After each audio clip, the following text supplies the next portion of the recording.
Hello, everyone, and welcome back to the Dark Pixel Podcast. My name is Mike. My name's Landon. I'm Kason. And today, our guest is Emily Short. She is a writer and a game designer who specializes in interactive narrative, dialogue, and social interaction modeling. She's written more than 24 works of interactive fiction, including the award-winning Galatea. She's also the character engine product manager at Spirit AI, which is a tech company that develops artificial intelligence for the game industry. And she's here to talk to us today about new developments in artificial intelligence and the potential for utilizing AI within video games to make NPC interaction more meaningful.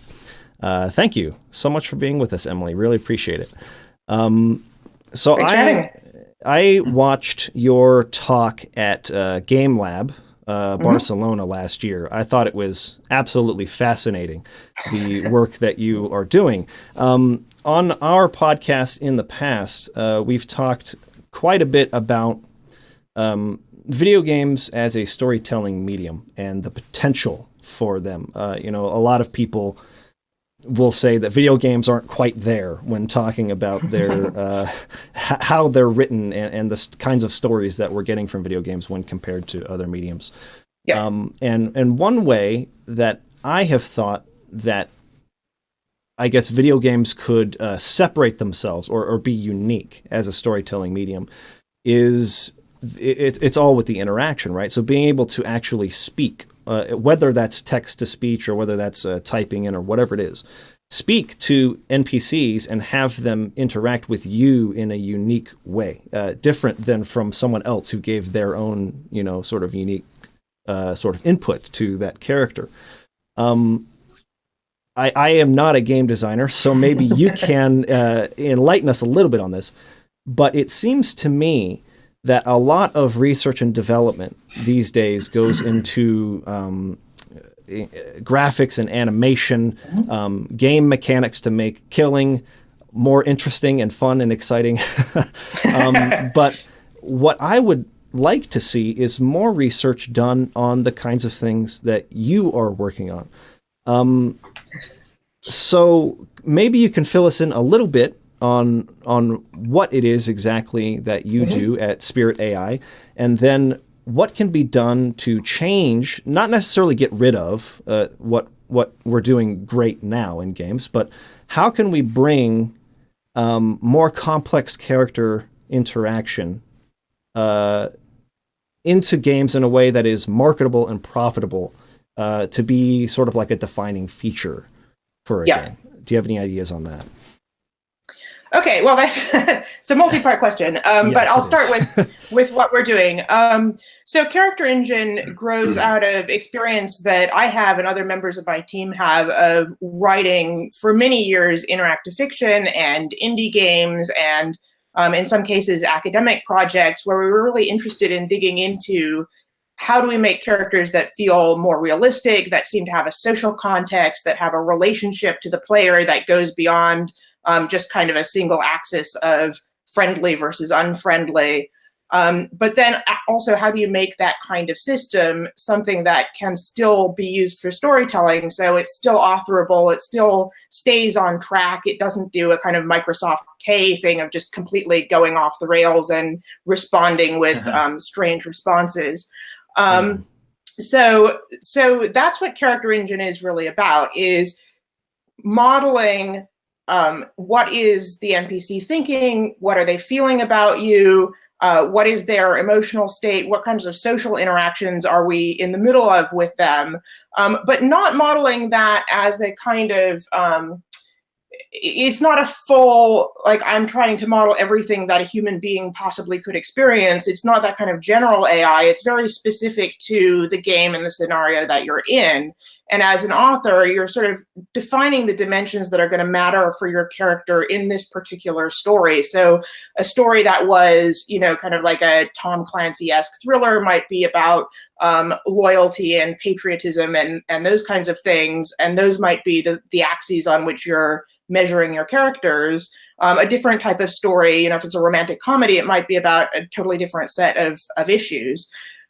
So how do we sort of structure those things so that people can build simulations and mechanics that are going to work in a game context, but still have a lot of narrative around them. And then as a front end to that, Character Engine actually lets you plug in a couple of different kinds of character interactions. So you can, as you say, do speech to text or actual typed natural language input, and that's one approach. And if you do that, then what the system is doing is looking at a number of different aspects of the player input. So what can it detect about what you mean and what you're referring to in the game world? What can it see about the emotionality of what you just said? So if I say, hey, jerk, that's going to be a different response that's going to have than if I just said like a generic hello, right? So it's pulling multiple things out of the player input and then mapping those against the social situation that you're currently in and the narrative scene you're currently in and trying to find its best fit for how it can understand and respond to that. That's not the only way that you can use it. So the system is also capable of making menus at runtime. So instead of letting people type or speak, giving something that's a little bit more like a traditional dialogue wheel or a traditional type of game UI, but where the content of that is actually being populated at runtime based on what the interaction state is, so that the options for the protagonist are also being dynamically generated. And what that means is you have the opportunity, like you could imagine, like if you're playing in a role-playing game where you've been trying to play your protagonist as kind of, the hard-bitten cop or whatever, you might drive your player character to have different menu options than somebody else who was more, sort of playing a more fluffy character. So all of those kinds of pieces go into what we're building.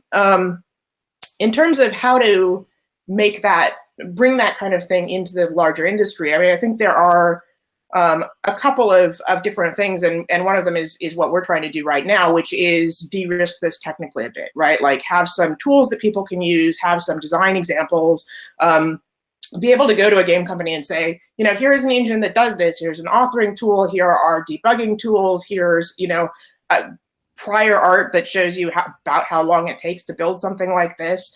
And that all makes it a lot more palatable. The sort of part of the reason that especially in the kind of AAA space, people don't want to go into this territory is because the budgets are so huge and the risks are so huge that, taking on something where you don't know, like, how long is it going to take me to build all this content? Is it even going to work? That's very challenging. So if you can take out some of the technical risk by having a tool set that is understood and has some predictable aspects to it, that makes things a lot easier. And then I think there are sort of two other aspects to it. One is kind of establishing more understanding around the design space. So it's a little bit of an issue with menu-driven conversation. It's very much an issue with natural language-driven conversation. There are a lot of things to learn about how to design a scene well if you're relying on the player to use natural language, because one of the things that I think isn't immediately obvious, but as soon as you sit down to actually write a game this way, it becomes completely like crystal clear how much storytelling we actually do through the choices that we give to the player to speak, right? So if you've got those options on your screen, you've got things that are defining the protagonist, they're clarifying what as a player you're allowed to do or not do in this game. So there's a lot that you're kind of giving to the player as like a framework for their interaction that way. And if you don't have that, if you're saying like, okay, player, say whatever you want, that suddenly like you've put a significant challenge in front of them, and also you've lost part of how you communicate to them. And there are other things that you gain from that, but it is just a different design space. So having more examples, more work written in that way, and also kind of building up some player literacy about, well, here's how you even play this kind of thing. And I think those are the other kinds of things that need to be solved for in order to make this its own genre. Now, I'm very keen to see that happen, obviously, but I think it's not a trivial set of things. Yeah, that's interesting you bring that up, because I find myself, there's Alexa, there's Google, whatever Google's thing's called. You can talk to now, and I find that I don't utilize those until I am informed that, oh, you could say this. And then I'm like, oh, okay. So like, tell it this joke. Google sends emails like on a weekly basis for their voice actions, essentially, to inform people like, hey, you could tell it to do this and that. And it's funny, but it plays into exactly what you're talking about. It's like the tyranny of choice.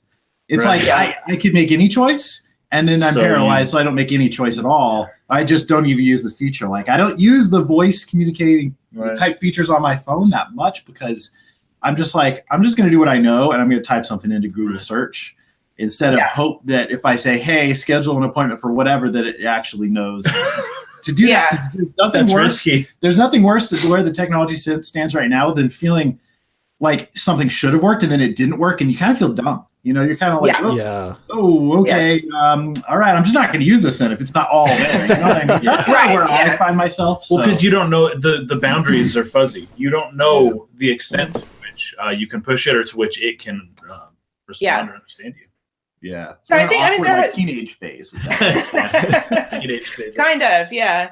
I mean, I think there are a lot of things around sort of building the UI to make it a little bit clearer, you know, what the system is even understanding from moment to moment. So one of the demos that we built, and this is more recently than the robot demo that I had images of, so I don't think you guys will have seen this, but we built a more recent demo, which was at this past GDC, where on one side of the screen you see the character that you're speaking to, and then next to that character you actually see a readout that's kind of it's a bit like that display in Westworld, where there's a panel where it's sort of showing why the character is picking what they're picking.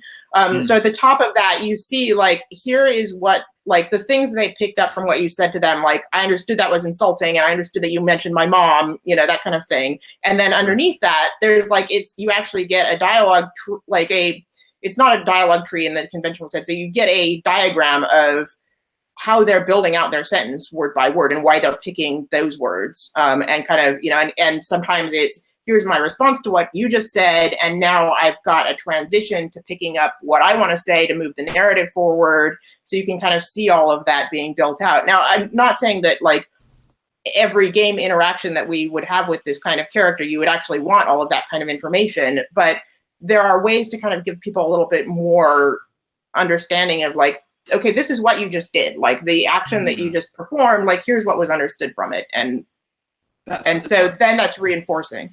That reminds me of kind of like in the Civilization games when you're speaking with a leader, and they'll usually have something where it's like, they hate you for these reasons, and they like, you know, these are the interactions that contributed to something, and that's definitely helpful. That's helpful. Yeah. And that's the kind of thing that we pick up with other people in terms of body language or eye contact or facial cues or hand gestures or whatever. Or if you're talking to someone on the phone, then their tone of voice. We can pick up onto how well they understood what we just told them. AI just doesn't have that yet, and there's no way for us to really gauge whether you got through to someone. Well, and I mean, the thing is that often it's intentionally obfuscating whether it understood you or not, right? Like, it's trying to look like it understood everything. So if it didn't understand, it'll give you something. So there's kind of this challenge of, like, how do you don't want to completely set aside those smoke and mirrors tricks, because they are very useful at times, but you, especially in a game context, I think one of the other important points here is that a game with this is very different from Alexa or Siri or something, because, you know, on the one hand, you're not trying to make an airline ticket purchase or anything like that. So in a sense, the stakes are lower, but in another sense, there's a lot more sort of potential emotionality there. Like, ideally, Alexa probably isn't gonna, like, be begging you to save her daughter from invading soldiers or whatever, but, like, those kinds of things would arise in a game, right? So, that's true. So there's a bunch of other kind of stuff that comes into play in the game context that kind of lets you pick from the player input. Like, if it's like, I didn't understand exactly what you said, but I didn't feel like, you know, you came across as angry, so I'm going to respond to your emotional state. Like, there are some things you can do like that. But the important thing is you do want the player to remain kind of aware of, like, what is the general realm of things that I could do that would be meaningful to this character, because otherwise they're just, you know, it's just disconnect and not satisfying. Yeah, that makes sense. One thing I wanted to ask about in terms of trying to get larger developers and studios to sort of, like, accept the kind of what you guys are making and what you're trying to bring to them. What does space limitation, like how does that factor into it? Like how much space does it take to have a complex AI like this? Yeah. How large are we talking about in terms of like file size to try and put something like this into the game? Well, so I mean, a lot of the assets that we're working with, I mean, you say audio is small. A lot of what we're working with is text, right? Oh, so that in itself is comparatively lightweight. And if you're doing something that is text to speech, and that's its own whole interesting subject area, but that means that if you're doing that in a way that you're satisfied with, you get rid of the need to have all of those lines voiced. So that actually opens up some space. So you might have, I've got many more possible lines of dialogue to be spoken, but actually the amount of space that's taking up is less than it would have been otherwise. And when you get into some of the way that our text generation system works, it's recombining elements. And that means that you can get out of, sort of a couple of months of writer time, or less than that even, you can get sort of millions of lines of possible combinations because of the combinatorics of that. But because of the way that it's being stored, it's not actually just ballooning your content out endlessly because it's all, the pieces are all indexed and you're generating in real time. So what would it take, or how far away are we to where an NPC player can be, or an NPC can be voiced and also have this kind of procedurally generated text response? With a voiceover? Yeah, well, yeah. Well, go ahead.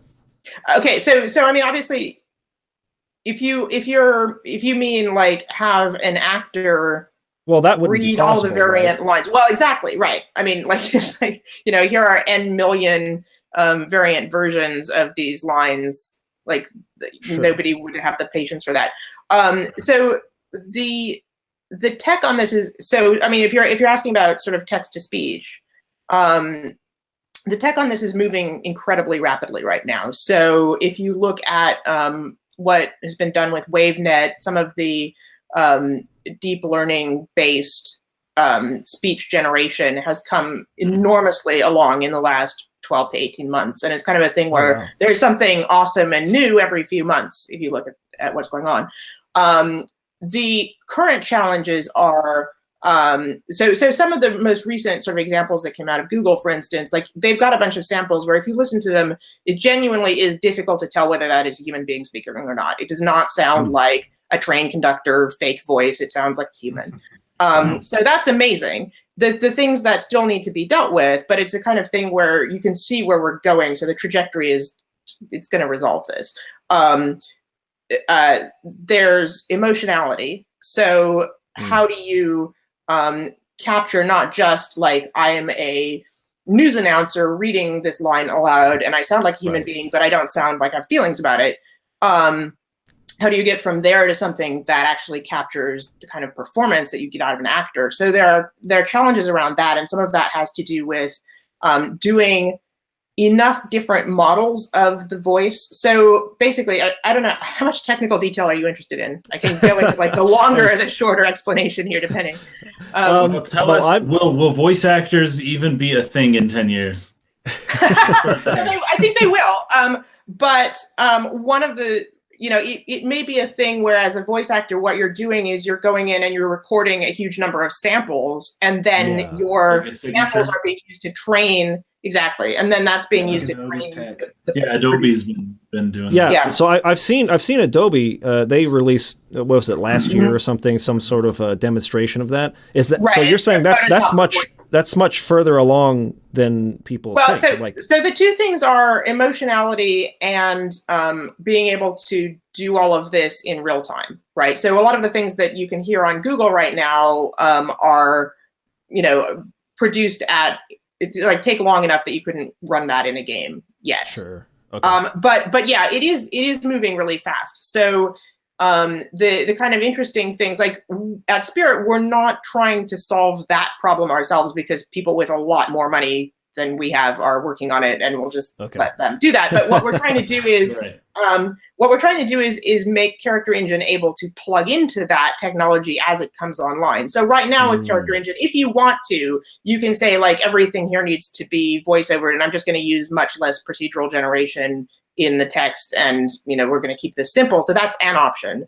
But another, if the other thing that we're trying to do is build up sort of intelligent emotional tagging for the lines that are generated. So things like automating if the character is feeling a little bit hesitant right now and I want to put that into the line, I might put a little pause at the beginning or a little indrawn breath, or I might tag a piece of the line as being more emphatic.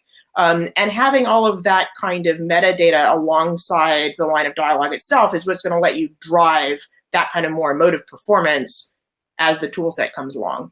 So we're doing some other R&D in that space, but then we start to get into NDA territory, so I'll stop on that part. What would the possibility be of just taking a system like this? Mike mentioned how big this would have to be to fit in an actual game, but what if we kind of left it in the cloud computing space, and as long as you're connected to this is a game, you have to be connected to the internet to play. Right. And is that something that would be maybe more realistic?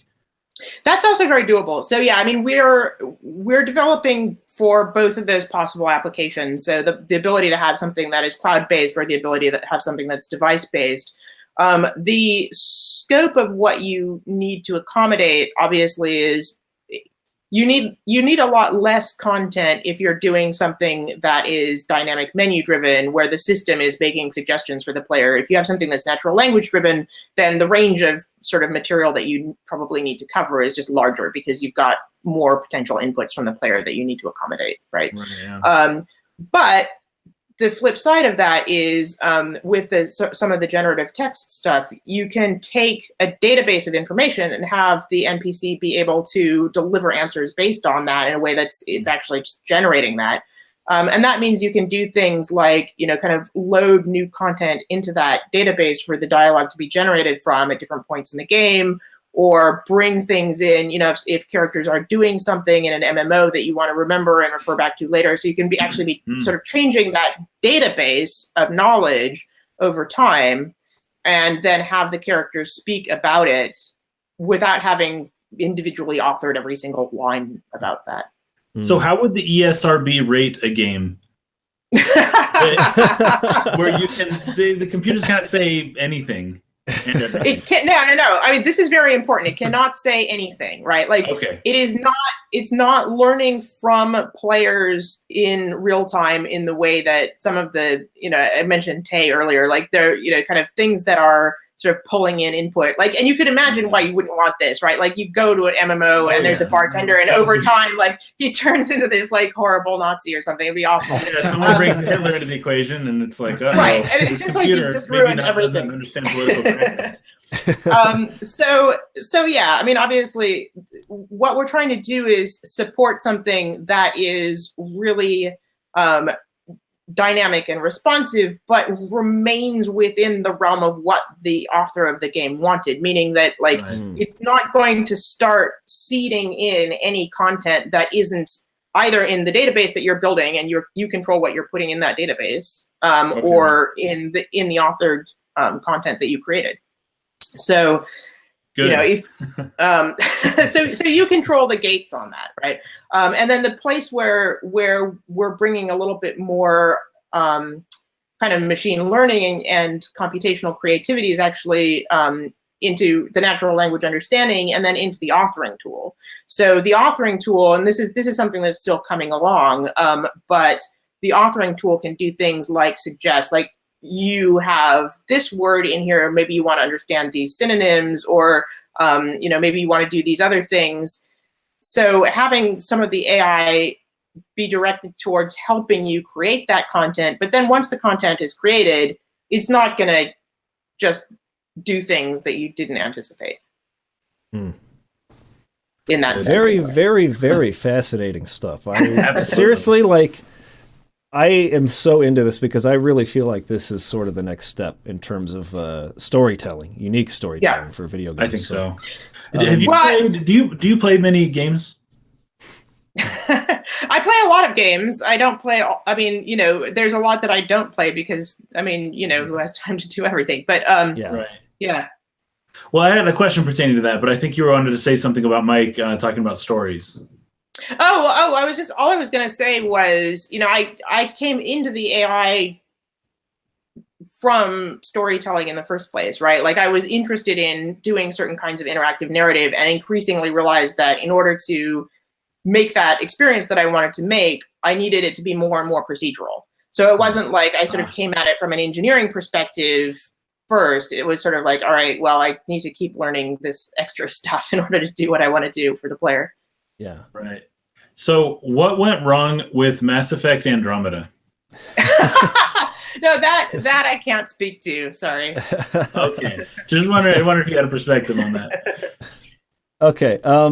So you just talked about how you had come into AI from a storytelling perspective first, right? Yeah. You spoke a little bit in your Game Lab talk about a response you got from a player concerning your game Galatea. Mm-hmm.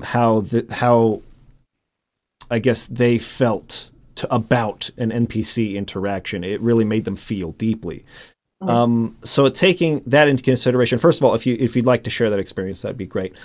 But okay, just go ahead. Maybe we'll do that so the audience has context. We should do that first, so the audience has context. So I mean, this is not like a huge long story. It was just that there are things that you can say in that game. So it's a parser based text adventure where you can type things like ask this character about a topic or tell her about a topic. And there are certain things that you find out that she actually doesn't know, you can tell her about, that are going to hurt her feelings. And so a player was playing through this scene and had an experience they wrote to me about and said, this is the first time that I was playing a game and I felt like I should apologize to to a character. And I actually typed sorry and she understood me. And so that was like, I thought that kind of encapsulated something about the experience that I want to be able to create again for people, is that sort of sense of this is an interaction with a character that has some kind of interiority. They are not just somebody who's in my way or somebody who's giving me a fetch quest. They're not a utilitarian thing. And therefore the interaction that I can have with them could potentially have these dramatic nuances. They could get into sort of issues of human connection and, how we actually feel about other people, which from my point of view is where all of the really interesting stories are. Wow, yeah, that's absolutely. very cool. Yeah, I love that. I love that, by the way, that story. That's exactly what I've always seen as like the reason I stick around, the reason I love the industry, and the reason why I love games is because as much as I love to read novels, as much as I love filmmaking, we've done a lot of filmmaking, our group. That's kind of how we started out on YouTube. Video games provide the opportunity for me to participate potentially. And of course, there's many hurdles to get to the point where we have the presentation of games the way they are now, but also implementing the type of character interaction that you have been able to create for people.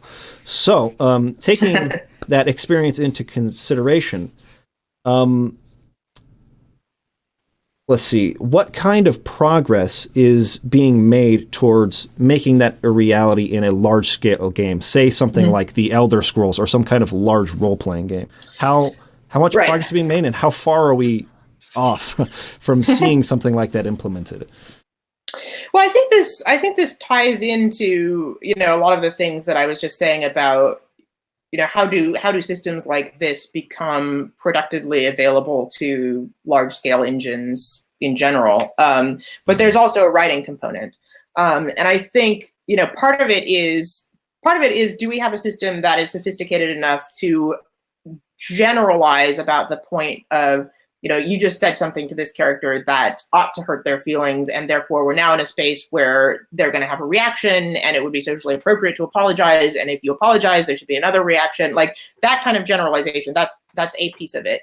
But the other piece of it is around kind of learning to set up the backstory and the nuance of that character and the world that they're embedded in such a way that you actually believe that there's something at stake there. And that's an area where I think, we've seen progress in kind of different areas of the industry, but Telltale has done some things where with sort of some of their work more than others, but in some cases where people really sort of felt like, oh, this is making an impact on this character. So kind of getting to understand how to write the material surrounding those moments of choice is another important piece of it. So I think both of those things come into play. Can we like put these characters in situations that are believably significant to the player? And sometimes counterintuitively, I think that means ratcheting the scenario down rather than up. Like, I think sometimes we have an instinct to go really big with the like, oh, the fate of the world is at stake, or dragons are going to raise the entire land or whatever. And the thing is that like that is so far out of the scope of anybody's normal life that it's kind of hard to connect to sometimes. And some of the most kind of emotionally affecting moments that I've experienced in games have been about things that are smaller but more personal than that. So it's not about like, is my town going to be destroyed? It's about like, I really want this person to like me and I just found out they don't, and it sucks. So it's like, right. Yeah, I've actually had that conversation with some of the people in our audience. We play a lot of RPGs on this channel, and the scale seems to always try to increase and increase and increase, and it goes from saving the world to killing God in every single iteration. How can we make that even more crazy? And there have been a few games that we've played that try to do something on a much smaller scale. This is just within this province or region or country or something like that. Yeah. And those to me that's a big breath of fresh air. It's just like, like I can actually identify with some of these themes. It actually feels more real and grounded. And so I totally agree with that point. I'd love to see that a lot more. Did you have something you were going to say, Kaysen? I was just thinking, a thought that came to my mind as you were kind of mentioning all this is maybe every character doesn't have, like, I think one of the most difficult things and what people want to see and what Mass Effect Andromeda tried to do was you have just like 100 characters in the game and you need all of them to have this infinite dialogue tree. And it's really difficult to do it when it's everyone involved. But it's possible with what you were talking about earlier, that you could just have a couple people, maybe someone in your party or maybe someone you're really close to, and he's the person who you can talk to about anything. But for everybody else, as far as world building goes, there is a script, there is a story, it goes a certain direction. Maybe not for everybody else, but you don't have to do this for everyone. You could just maybe have this for the people you're closest to, or the people that you as a game director would want the players to connect the most with. Yeah, no, that's certainly possible. And the other way to go with this is, to have a bunch of lower level characters that you can speak to in a fairly free-form way, but they're drawing on a kind of, they have this shared database of information about the world that is, most of their responses are kind of drawn on that. And then they've got a little bit of sort of trait-based personalization of, guard speaks differently from a farmer or whatever. But they're not as sort of finely tuned as your best friend. As the people you talk to the most, right? And exactly. And I guess the scaling there would probably be what's most important. Yeah. So another part of your talk I found very, very fascinating. You were talking about Versu. Before we jump into the question, do you want to explain what the project is? What is Versu? Yeah, so this is a project that I worked on several years back now. So basically, my career has been sort of obsessively trying to work on this problem from different angles, right? So writing different games and writing different systems, trying to like tackle this in different ways. And Versu is sort of a systematic attempt that I was working on a few years back with Richard Evans, who was the lead AI designer on Sims 3. He has a lot of experience with modeling sort of autonomous characters. And he had this idea of, instead of modeling a world where it's all about, kind of just what are the physical objects in this world, what if the primary thing that we're modeling in the world is social practices that you're part of? So by social practice, I mean things like having a conversation as a social practice, dancing with somebody as a social practice, having dinner with somebody as a social practice. There are scenarios where they're kind of understood things that are appropriate for people to do within that scenario. And then those are the only things that we're worried about modeling, because in practice, most of the time, there's a wide range of things that I could do at this moment, but the only ones that sort of socially make any sense are the ones that belong to, the social practice of participating in a podcast, right? Right. So basically what Versu is doing is letting you define kind of, here's this library of social practices that say, at different points in this interaction, what can people who are doing this kind of interaction reasonably do? And then making those options available to both the player and all of the NPCs. So it was actually agnostic about whether somebody was a player character or a non-player character initially. So then the non-player characters are scoring, out of all the things that I could do right now, which one most fits my desires, and I'll pick to do that one. And then the player is just given their list of options. So it was very kind of socially oriented gameplay. So one thing that you talked about that you found was that NPCs would sometimes be more interested in their conversations with each other or with what they're doing, and would acknowledge the player if they came and introduced themselves or something, but would not necessarily be engaged with talking to the player, right? Yeah. And that the feedback to that was that players did not like that. They did not accept that. They thought it was unrealistic. Right. Why do you think that is? So I think there are a couple of things going on here.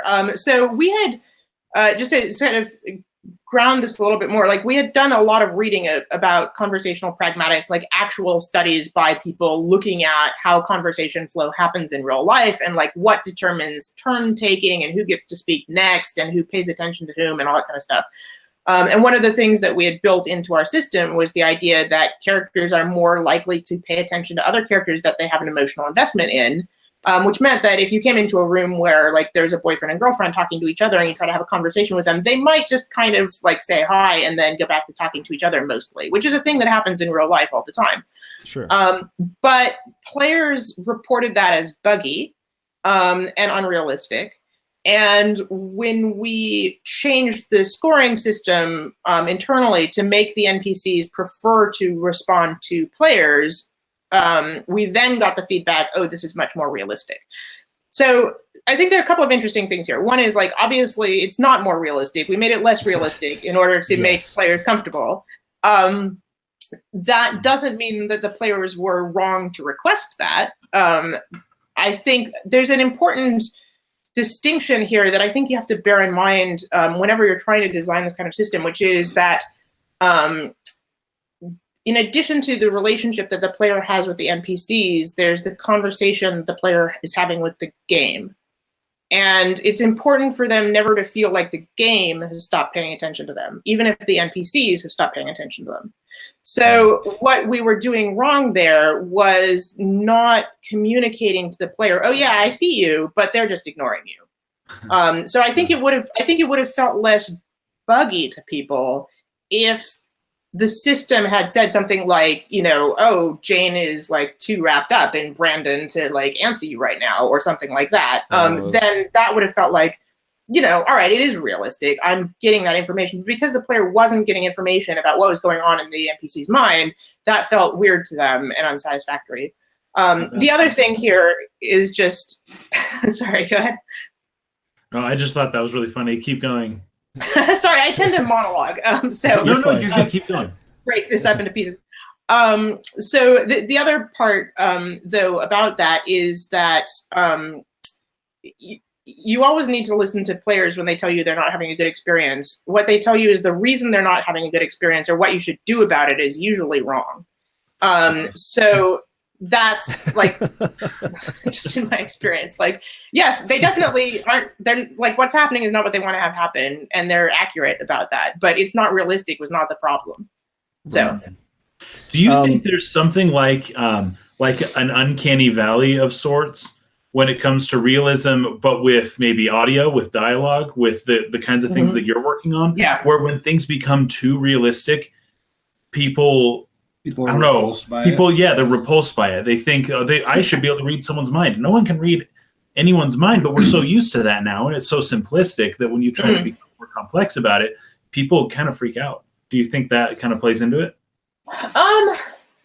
I mean, I don't think that was the issue with the Versu stuff, because we were not doing nearly as much text generation. It was authored lines, and it was being presented in text. So it was not kind of going into that kind of territory of somebody sounding human but not human in quite the way that you're talking about, I think. Okay, but I think there is, yeah.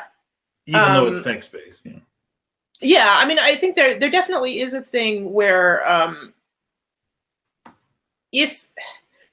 another thing I often say in this context is it's not worth putting AI into the game unless the game is going to be able to explain that, like, the workings of that AI to the player at some level. So what I mean by that is there's another thing, which I can't remember actually whether I brought up, but did I, in the Game Lab talk, did I talk about the bug with the character who disliked the player? I don't remember that. I don't remember that. Okay. So this was something that came up when we were playtesting.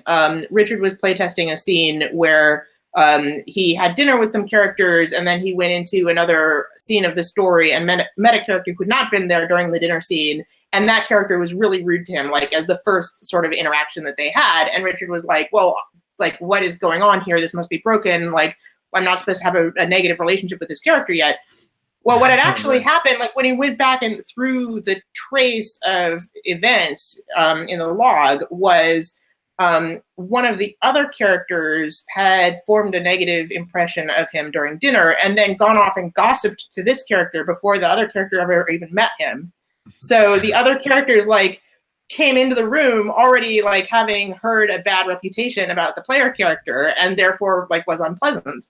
And so it wasn't, you get too realistic, and this happens in real life, but people don't expect it to happen in a game. Right. So I mean, this is exactly it, though, right? Because if you're playing a game and something happens where you can't figure out why it happened, then it just feels like there's a glitch here, right? I don't trust this. Yeah. Whereas it happens in real life, and you're like, well, I don't understand, but there must be a reason. So yeah, I mean, it was a perfect example of something where, like, actually that behavior was really interesting, but because we had no way of communicating that to the player, it kind of sucked as an experience. But if we had a way for, if like that character had come in and been like, oh, I already heard about you from George, heard what you did at dinner, you're kind of a jerk, then that would have been a satisfying interaction. Or if there had been any other way for that information to reach the player, it would have been okay. But it was the fact that it wasn't. Maybe if the character had been unpleasant, but then somebody with you had been like, oh, he must have been talking to this person who's been spreading rumors about you or something like that, right? To inform. But you don't want the game to explain everything, do you? Well, that's no. But you need to. That's stuff that I've read studies about. For example, shooters where the enemies will say what they're about to do. Because if they don't, oftentimes the player interprets that as unfair, or because they know that the game holds all the cards. And it's very easy for the player to be like, the game cheated because it controls everything. And I'm this helpless human. Oh, yeah. And so you need to skew it so that people don't think the game is screwing them over, more or less, I feel like. So I used to think that I played the N64 and I'd be like when Link battles Dark Link in Ocarina of Time, and Dark Link basically mimics every move you're going to do. It's as if he knows what you're doing. And I'm just like, that's the game that knows what I'm doing. I push A, and then the defender reacts, not. And that's like the default state of humans. I feel like going into a lot of these games is that if you're not succeeding, that sometimes there's something wrong with the game, or if it's not giving you a fair chance. In what I was reading, they had the enemies say a flanking or whatever, and then when people heard they were flanking, they knew they were flanking, and when they got shot in that direction, it was like, oh, that was fair. Even though that's we're kind of like weather in makes no sense at all. It's like there's technically a little forecast down there, but sometimes you're not paying attention. It rains, and you think it's unfair, but it was there, and so you can still kind of blame yourself. Yeah. Well, along these lines, maybe I'm an outlier in this, but when I play AAA games, which are, I mean, built to be power fantasies, essentially, right? But when I'm walking around and every single person that I pass has to say something to me, it becomes really, really annoying. In Skyrim, especially when you go to Whiterun, I think it is, one of the major like central villages there. There's a guy who passes you right when you walk in the door every time who says the same condescending remark about, have you been to this wealthier district over here? Oh, of course you haven't. And he repeats that every time you go back to the village. And like every time you pass someone else, they have to turn to you and say something to you. And that to me feels incredibly unrealistic. I would rather have them say nothing at all or say their condescending comment one time and then never say it again. Never speak to me ever again. Then have them repeat and have them interact with me all the time. So what do you think the balance is after your experience with Versu and the feedback you got between what you had originally done there, which was a realistic social interaction, and then what Skyrim does, which is just annoying to me? What's the best way to balance that? Well, I think there are a couple of sort of design pieces that come into this, where it's also there's an important difference of scale between Skyrim and Versu, because we were doing projects where it would take you between 30 minutes and 2 hours to play. It was not a Skyrim scale experience. What that means from an NPC point of view is like maybe you haven't been to that town with the condescending guy who gives you the clue to go to this district for 3 weeks and you forgot about the clue. Sure. So there's a kind of game design reason why you might need that kind of thing seated in there. So I think I can understand why sometimes that repetition is baked in, but it's not about realism or even about sort of player acknowledgement. It's about kind of signposting things. But I think there are a couple of things that we can do to improve on that. One is just like much more variance in the lines that are actually produced. So if you have a generative system, they're not going to say verbatim the same words. They're going to say slightly different words, which might change up over time. And as you get a different reputation, he might become less snarky and more respectful or something, you know. So there's that.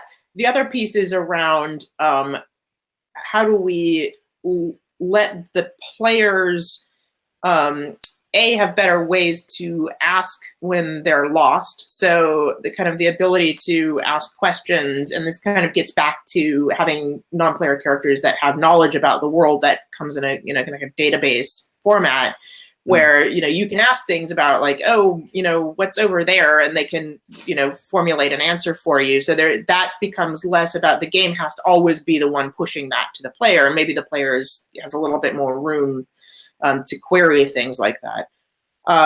So that can help. And then the other piece is just about like the sort of looking at what the player has actually done in the game so far and having that kind of sense of what's appropriate. If you haven't started this game up for months and you've probably forgotten things, that might put it in a different mode than, you were playing it yesterday and you were just in this town. It could decide to lead you on about certain things that maybe it had previously stopped doing if you had been playing yesterday. That makes sense. But there's also sort of play style stuff that come into that as well. You've got, it's like, especially in MMOs, you've got some people who really just want to go do all the quests and they're very impatient with a long conversation about lore. And there are other people who just really do want to hear all about like the Hall of the Mountain Elves or whatever. And so like if you pick up over time what kind of player this is, you could have the NPC give the longer or shorter explanation, which is what a human being would do too, right? Like if you seem not interested in hearing the saga of my countrymen, then I might not tell you it. So that is also a very interesting topic. You went into that a little bit in your Game Lab talk as well. If anybody's interested in listening to that Game Lab talk, by the way, the link will be in the description. I totally suggest everybody watch it because it was great. Let's talk about Character Engine for a second. There was a demo that your team created with a like a robot character that was being the player is meant to interrogate regarding a murder or something along those lines. Yeah, that's right. And if I'm correct, the player types in those questions, and then the AI character will respond procedurally to whatever the player has put in.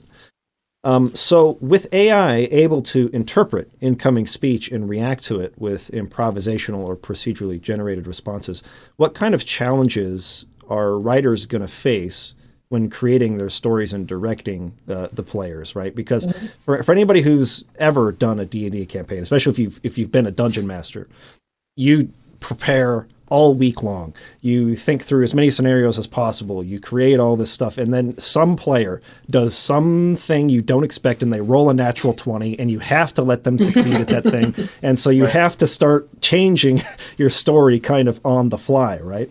Yep. How do you account for that sort of thing in game design and control for it? Right. So a very important distinction is that what we're building for is talking to characters and not talking to a game master. And that's quite important because people are not saying like, this is what I want to have happen. I'm going to, cast Fireball Smite right now. But I'm going to cast it on that inn and, it's going to completely destroy the next quest I was supposed to go on. You're talking to characters. Characters have an agenda. Characters are in a scene at the moment. So sort of interactions that you have are divided up into scenes where, the scene says who's participating in this interaction, what things could happen that would bring about the end of the scene. I'm going to move on to a new piece of the story whenever I found out a critical piece of information, or I've answered your question about joining a quest or not, or we've become friends, or, there could be lots of different ways that a scene could conclude, but there is that kind of structure. And then within a scene, there are ways for the NPC to bring things back on track and kind of say, okay, well, I'm done talking about the weather now. Let's get back to this question of whether you're going to go fight the dragon. And so the design there is giving the author the ability to kind of make this scaffolding of, these are the things that need to be communicated to the player in the course of this scene. These are the ways that the scene is allowed to productively end. And then the system, the engine is going to remix that. So it might be, I've written a way for this NPC to pitch the quest to you, but I've made that able to vary a bit depending on how they're feeling about you. So the exact way that they phrase it is going to be dependent on kind of the decisions that the AI makes in the moment. But it's still within this kind of narrative structure that as an author I've built. And having that, especially the kind of NPC redirect means that you can kind of have interactions with characters where they spend a while talking about something else or asking questions. So something I think is quite interesting about this is the possibility of having an NPC say, oh, would you go fight this dragon for me? And you could say, well, I don't know. It depends. Like, is the dragon, does he breathe fire? And so it like actually kind of get a bit more backstory before you commit. But it's still kind of within this scaffolding. Sure. I think I've used that word before, but yeah, you're fine.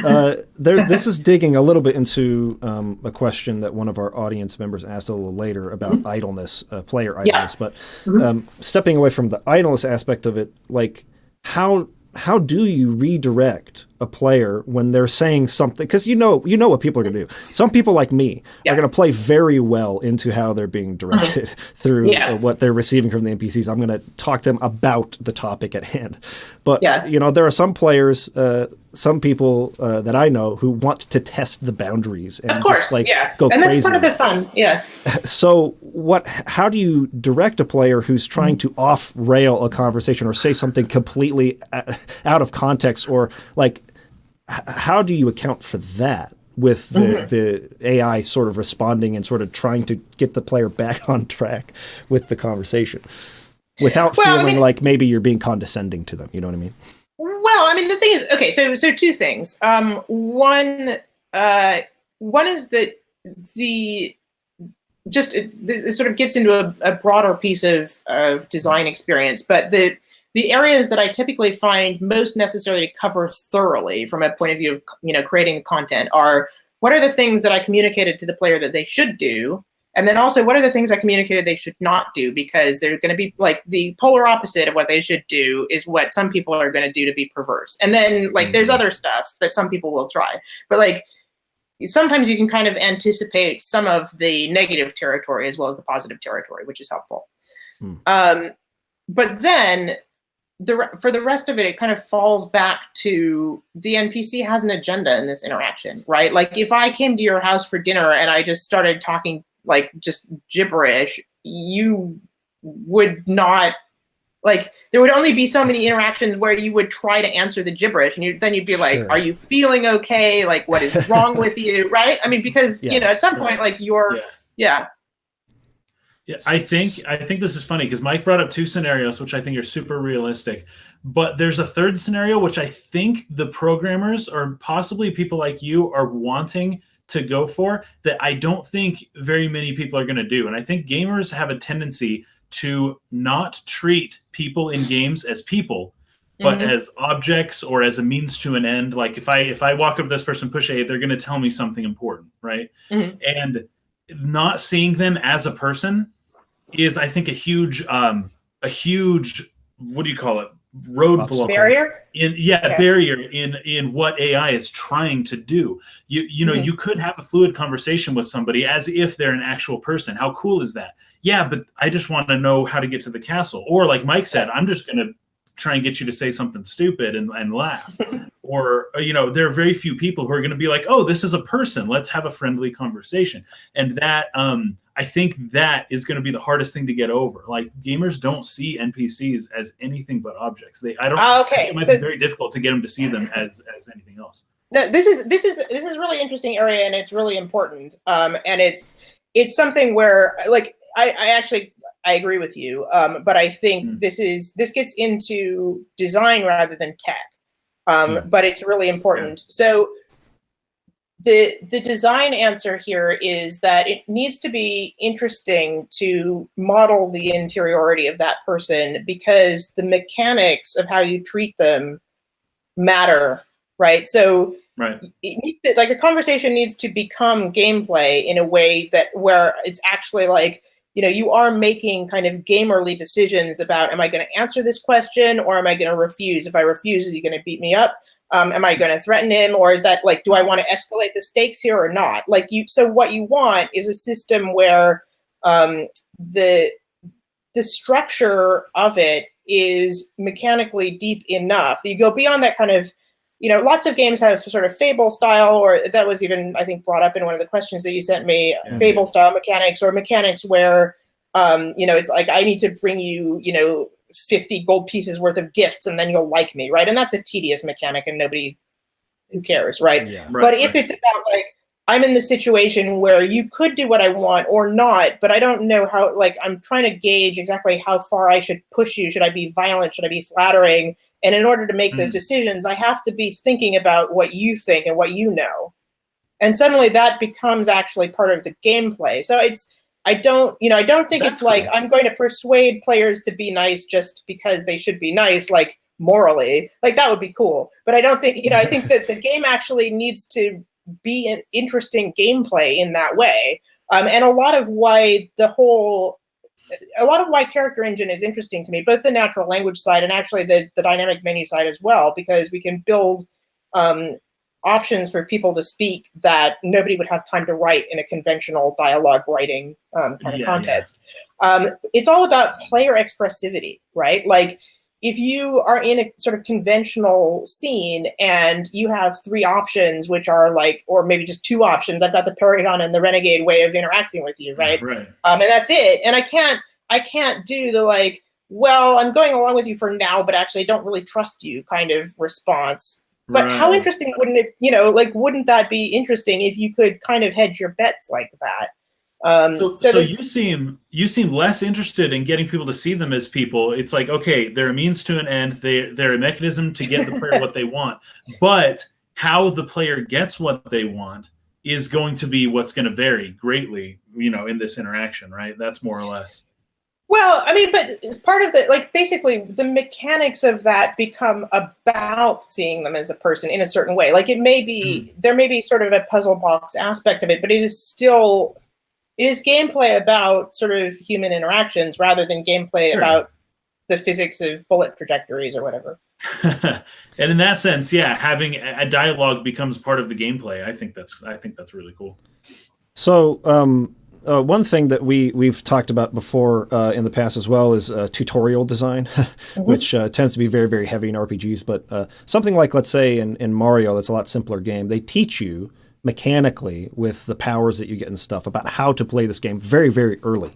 Yeah. And then you use that knowledge, that experience for the rest of the game. Would you say that the answer to this problem that Kaysen is bringing up is to provide a scenario early on where maybe there is a heavy consequence for trying to use an NPC in a way to treating it as an object rather than a person or something like that? So say the NPC has something important, whether that's an item or information that the player needs. And if you treat them badly, they will stop talking to you. And whether that leads to a game over or whether that just means now you have to find some other way and it makes the game harder, is that maybe a method of design or something early on that can then set the player in the right mind for the rest of the game about how they're going to treat these NPCs and whether they're going to treat them more like real people? Yeah, I mean, I think you definitely need elements like that, both to sort of establish that baseline fact of people are not going to respond well to being, kind of treated poorly. But then also, what does this game even understand as treating somebody well versus poorly? Like, do we have rules of politeness in this world? Like, should I be saying please and thank you? Do I have the ability to threaten people or bribe people or, so all of those things, which we don't with Character Engine prescribe, like, you can only do these or those things. Like, this is going to vary on a game-by-game basis, but those kinds of elements are things that the player would need to be taught so that they would understand, and ideally, taught with a light touch, but, kind of get to the point where, maybe in this game there's a lot of political intrigue and my secrets that I've learned become essentially like a kind of inventory that I can bring into conversations to, like, influence people in different ways or whatever. But I need to understand that. I need to understand, like, the value of those elements and how I can deploy them if they're going to be mechanically important in that way. I actually have a thought about that, Mike. In the Legend of Zelda games, you go into somebody else's house and you break all their pots, right? That's what you do in Zelda.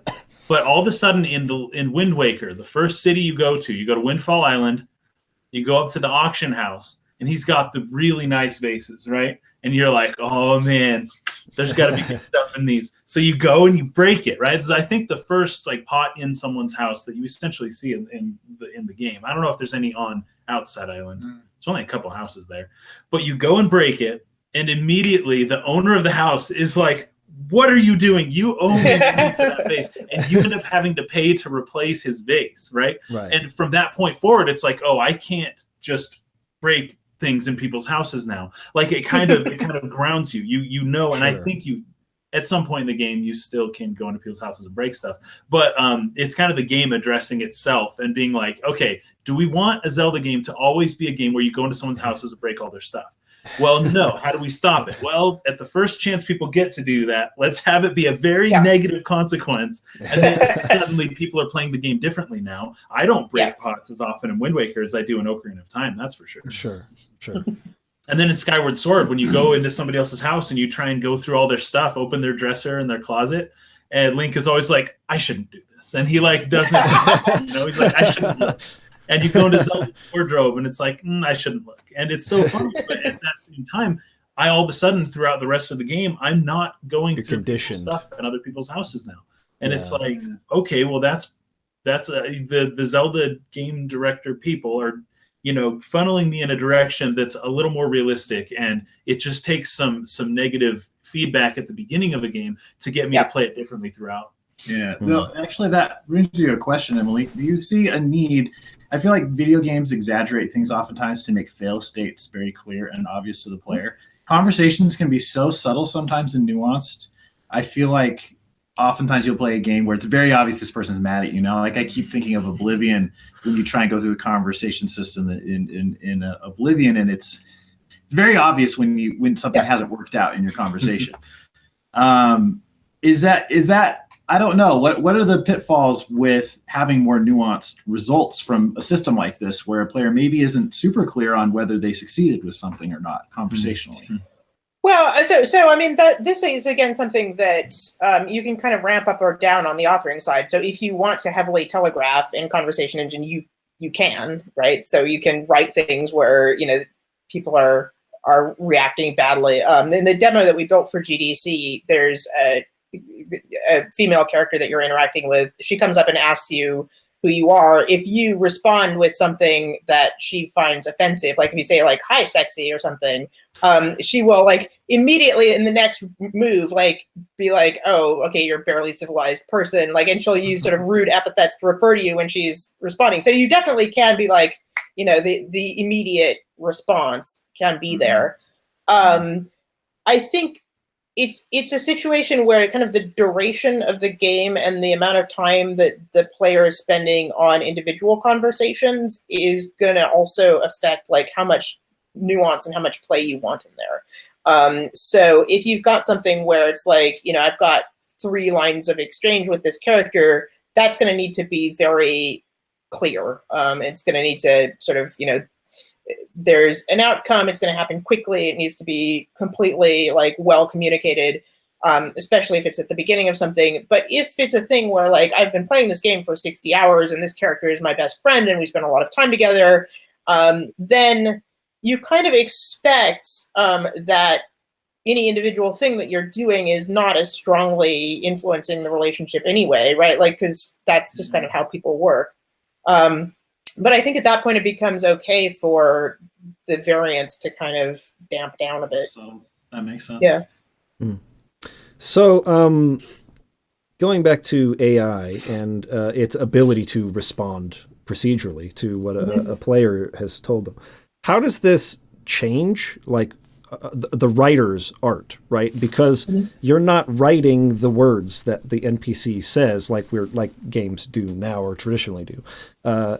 With a lot of games today that are, say, really, really long and they have lots and lots of conversations with hundreds of different characters, they have learned from, say, Mass Effect 1, where they repeated the same animations. That's like you see the same movements from the characters between different characters using the same motions with their hands, to say something like The Witcher 3, where they've learned how to blend different parts of the animation so seamlessly that you almost never see the same animation twice. I had a point. I was going somewhere with it. Basically, what I'm asking is, when the computer is choosing, because we're kind of talking about that too with voice acting, right? Like that's kind of the direction that you'd have a voice actor come in. They'd give a sample or a bunch of samples of different lines, but the computer would then take that and then have their own words that they're speaking, but use the inflection and the emotionality like you're talking about. We're making strides there. But for the writer of the story, I mean, like, what is their job now? I guess, like, what does it mean to write for this is what you're asking. Yes, essentially. So I mean, first of all, okay. Let me back up. It's not the case that you are not writing anything that is spoken by the characters, right? Like everything that is spoken by characters is either pieced together from elements that somebody wrote or pieced together from libraries that were brought into the project, right? So somebody has specified, like, here are various insults that characters in this game world can use. And, maybe these ones are sort of crude, and so only a crude character would use them. And these ones are like sort of snide and elitist, and so only like an aristocrat would use these insults. So, there's sort of choices about what the world's culture is, what the world, kind of how the world building works that are implied in making those decisions. But as an author, you're still thinking through, all right, here's my scene. what is the, as I was saying earlier, like how can the scene end? What are the key pieces that need to be communicated in this scene? And then it's up to you basically how much you want to allow in the system variance aspects. So if you wanted to, you could use Character Engine and not let it vary the dialogue very much at all and have that be very controlled, but make use of its other features primarily around sort of interpreting natural language and that kind of thing.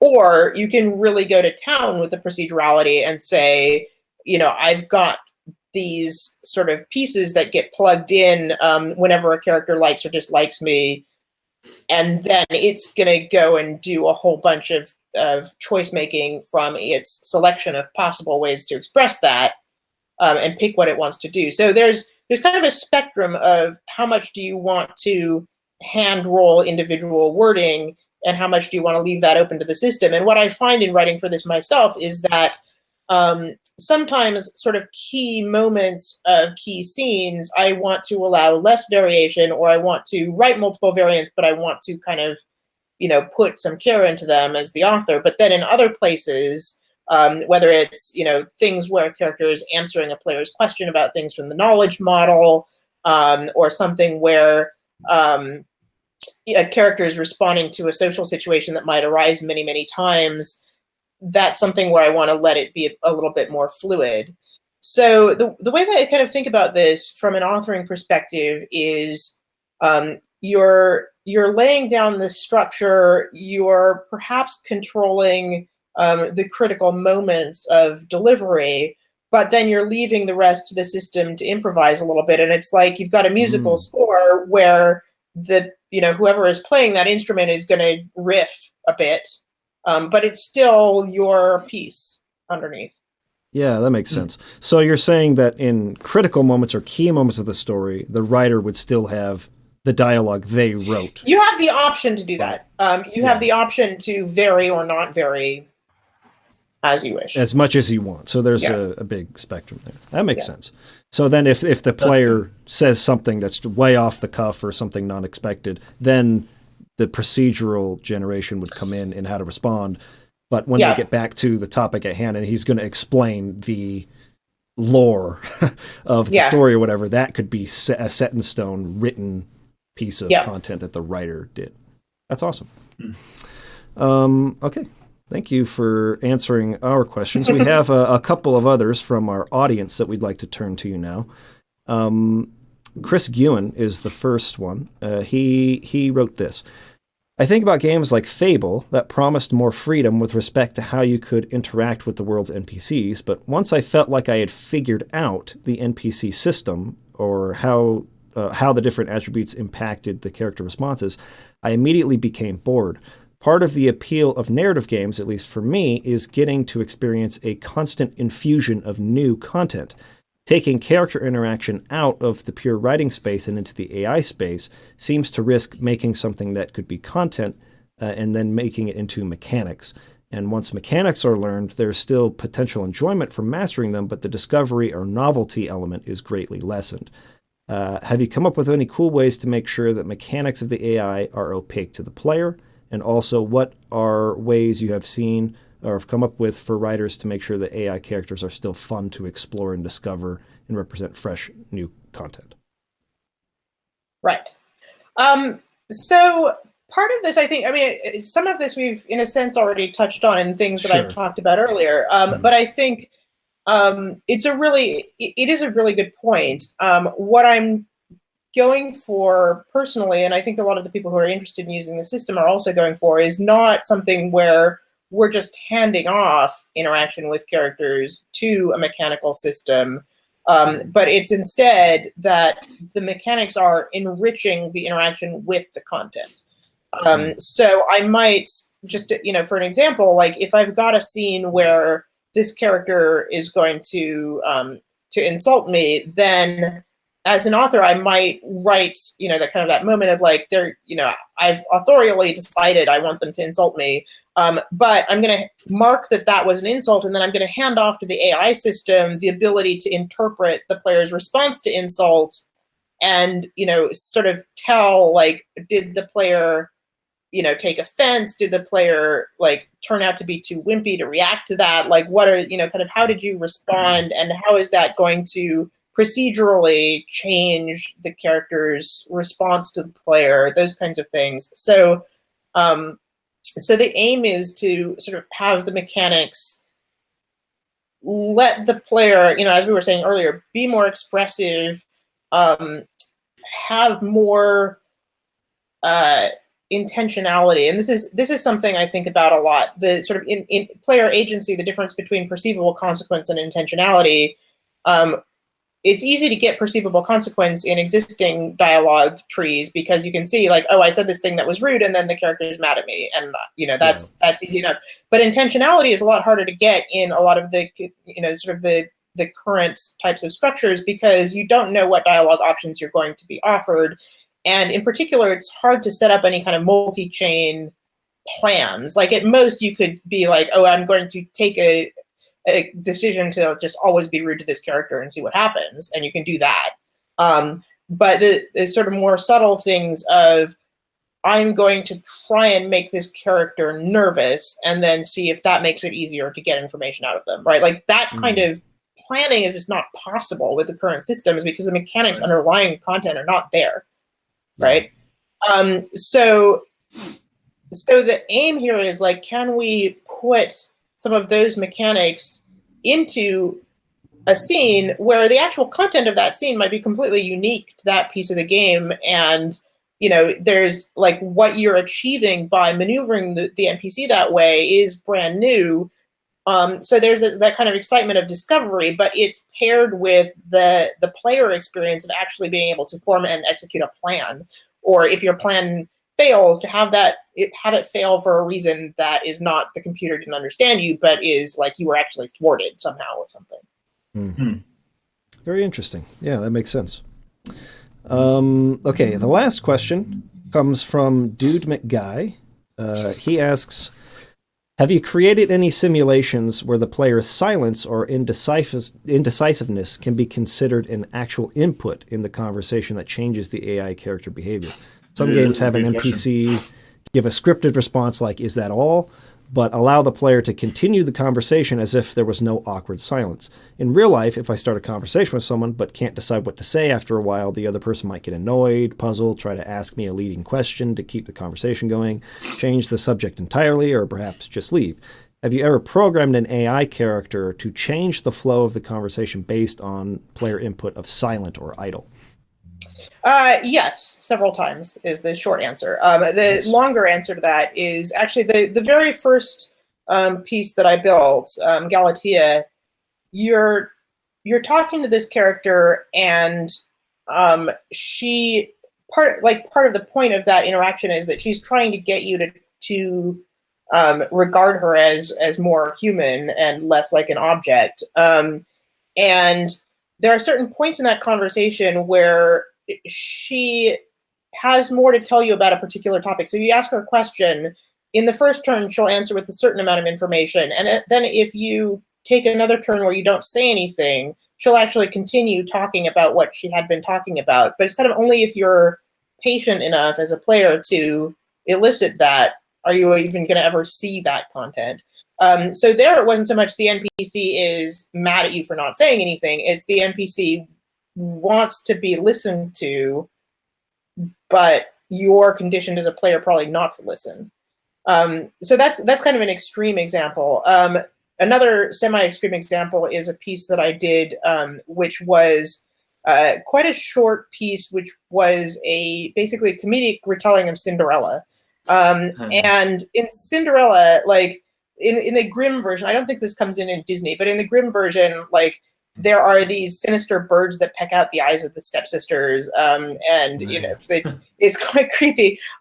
So I the premise of this retelling is that you are actually a parrot on a perch, like looking on as the prince comes to visit Cinderella's family.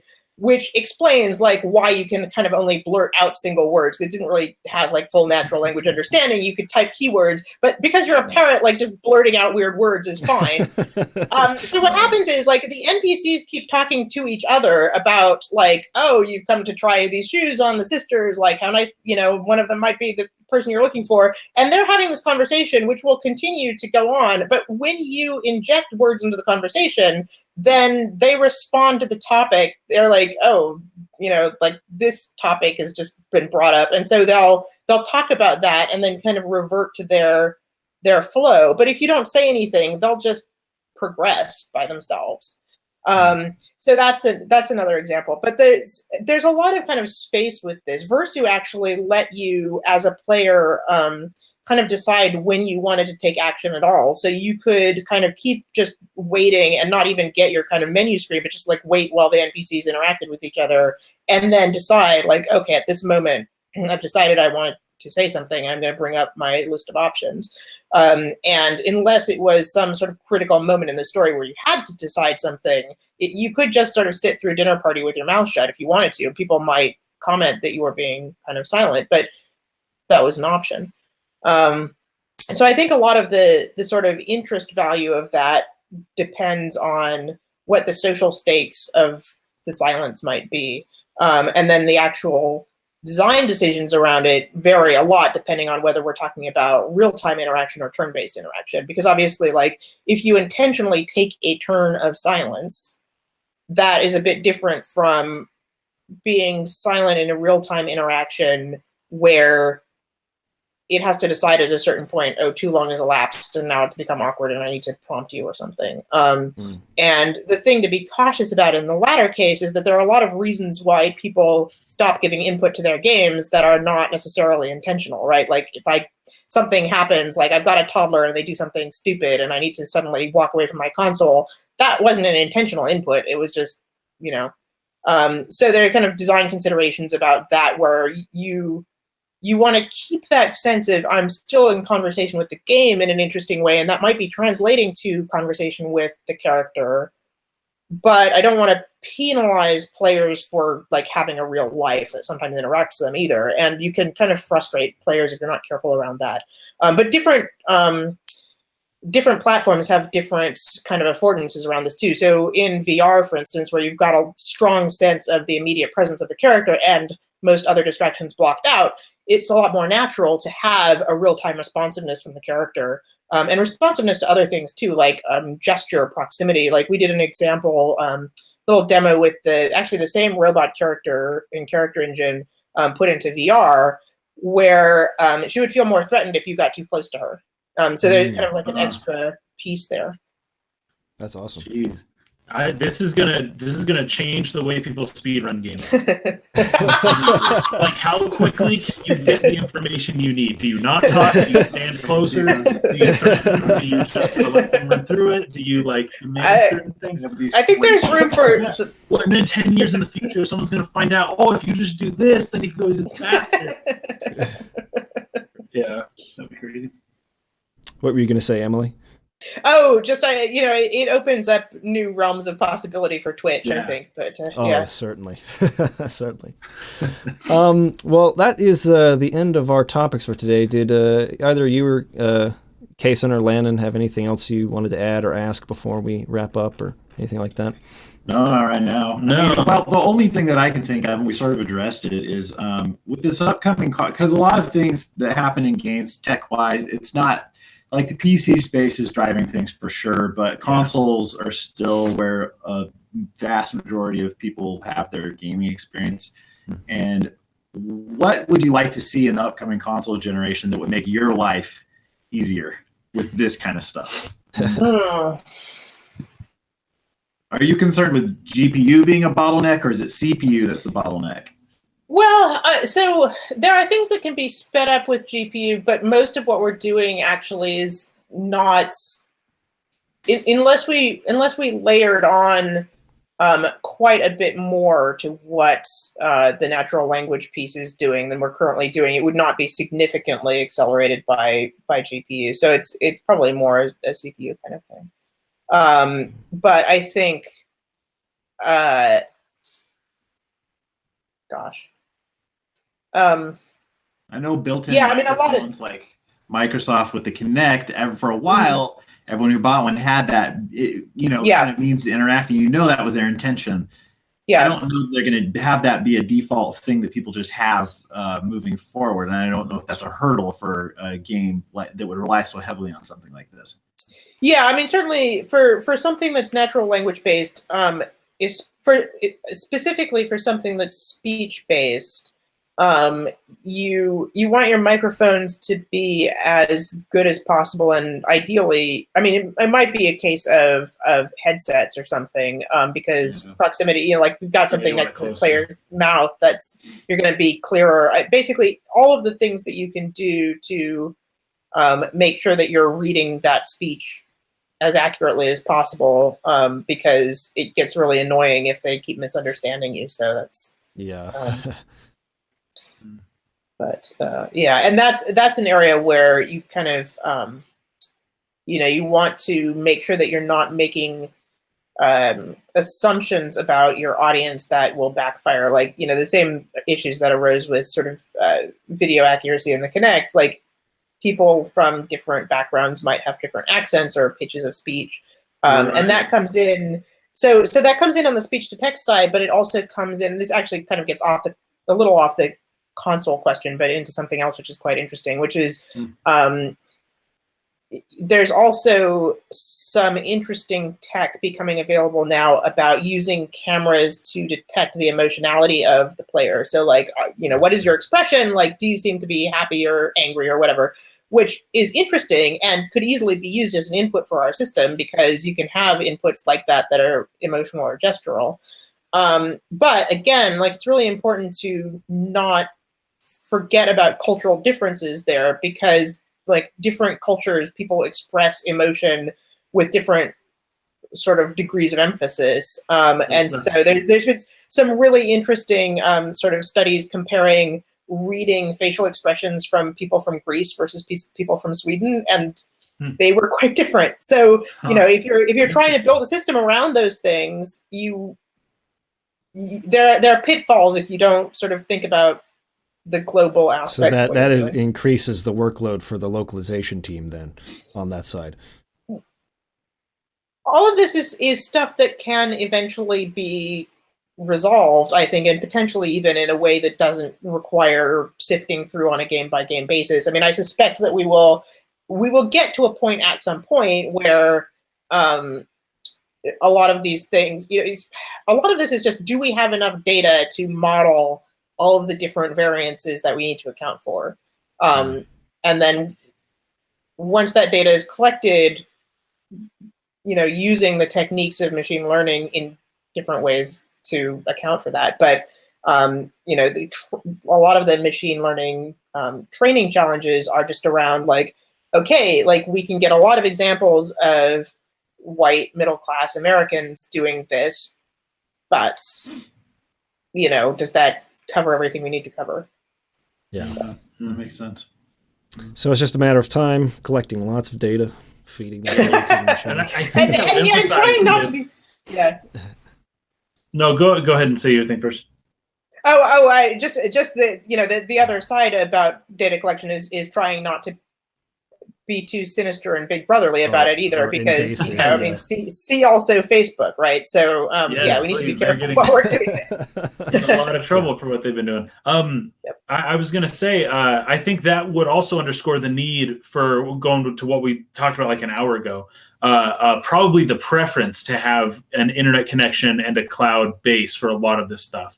So it doesn't necessarily have to be on the system or on the console or on the disk, but that you're accessing something that other games are simultaneously also accessing, just in different parts, and they're pulling different things, but it's all in one central place. But it's got to be like via online. And I think that would also take a lot off of the localization team if you can kind of get all that data into one place. Yeah. True. Very true. All right. Well, this is actually something I forgot to ask you about beforehand. Usually we have other YouTubers on on our podcast, so they usually want us, right. plug their channel or their social media or whatever. Do you even want people to come and follow you somewhere, or a blog, or how can people play Galatea, or how would you like people to follow? Sure. Okay. So I am Emma Short on Twitter. I've got emmashort.blog, which is my blog where I post about interactive fiction, interactive narrative, and AI topics. There's a lot of different stuff up there. And then if you're interested in character engines specifically, spiritai.com has that more information about the tooling. And Spirit AI also has the Spirit AI on Twitter. So when we, as a company, post about what we're doing, or sometimes we have company blog posts about different topics, that's where that would go. Okay, great. Cool. If you wouldn't mind, send me all those links. I'll make sure I get them in the description. Yeah, so if anybody wants to go to one of those links, they'll be in the video description. If you are listening to our podcast on the audio only side, you can find the video on YouTube. Just search Dark Pixel Gaming. That's our YouTube channel. You can watch it there. And until next time, thank you all for watching. Thank you for your support. Thank you, Emily, for coming on and talking to us about this very fascinating topic, something that I am really hoping to see be implemented more into the larger landscape of larger games in the next 10, 15, 20 years, or whatever it is. So thank you. Thank you very much for coming on. Thanks for having me. It was fun. All right, guys, we'll see you again next week. Peace out. Have a good day. Peace. Bye.